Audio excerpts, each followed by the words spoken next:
हामीहरु चाहिँ यो ब्लकमा हिँडेको कहाँ गएको तपाई है दुकुली यहाँ चाहिँ बाबा र डलु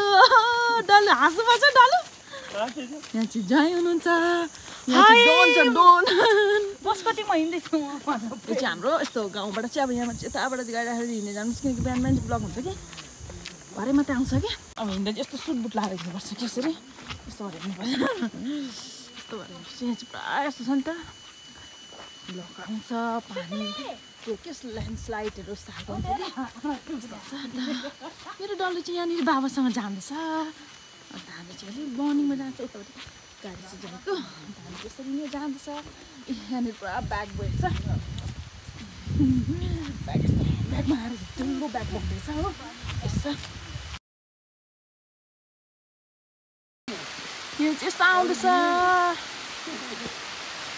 यहाँपट्टि यस्तो पानी गएर चाहिँ यस्तो जान्छ अन्त हुन्छ त्यस्तो बाटो छ अब यो मर्निङ सनराइज हुँदैछ यता चाहिँ सनराइज पनि हुँदैछ अन्त हाम्रो मर्निङ वक पनि हुँदैछ यसरी डलु डलु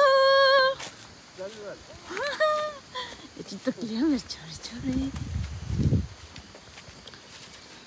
साह्रो छ गाउनु टाइमिङ हुन्छ कि यसको चाहिँ ओपन क्लोज त अहिले बाटो किनकि फराकीमा अलिक ब्लक छ कि एकदम काम गर्ने कुराको हुँदैन कि भरे ब्लकमा पर्छ गाडी उतै राखेर चाहिँ हामी यताबाट आएको कस्तो छ नि त ब्लक चाहिँ कति डेन्जर ब्लक हो ब्लक छ कि यस्तो हुन्छ यस्तो छ यस्तो बाटो चाहिँ यस्तो हुन्छ यहाँ चाहिँ अब पानी आएन अब ढुक्कै भए मात्रै नबुझ्ने ढुक्कै ल्यान्डस्लाइड आएर यस्तो आउँछ कि साह्रो पर्छ यताको बाटो चाहिँ साह्रो पर्छ यताको फेरि यता पनि परिजान्छ अन्त त्यो अस्ति आउँदाखेरि चप्पल हाल्थेँ नि त पुरा खुट्टा घोचेर थियो कि त्यतिखेर चाहिँ पानी पनि परेको थियो नि त त्यो हुँदाखेरि आज मैले यस्तो खालको बुट लगाएर आएको छु नि त मेरो बहिनी हो बहिनी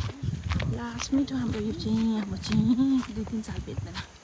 यहाँसँग ठिकै बाटो थियो यहाँबाट चाहिँ बाटो छैन फेरि हो यहाँ चाहिँ ब्लक भएको भएर चाहिँ यस्तो यहाँ सबै बाटो क्र्याक भएर जान्छ नि त्यस्तो हुँदो नि यस्तो हुन्छ सबै क्र्याक भएको हुन्छ अन्त यो अहिले भरे 9 देखि आएर चाहिँ बनाउँछ त्यहाँबाट खास गरी यो चाहिँ हाइवे हो झेमगाङ बुङथाङको हाइवे हो कि तर सबै यस्तो भएको छ त्यो अन्त यति चाहिँ बाटो छैन रहेछ नि त है आउनु भने पनि अन्त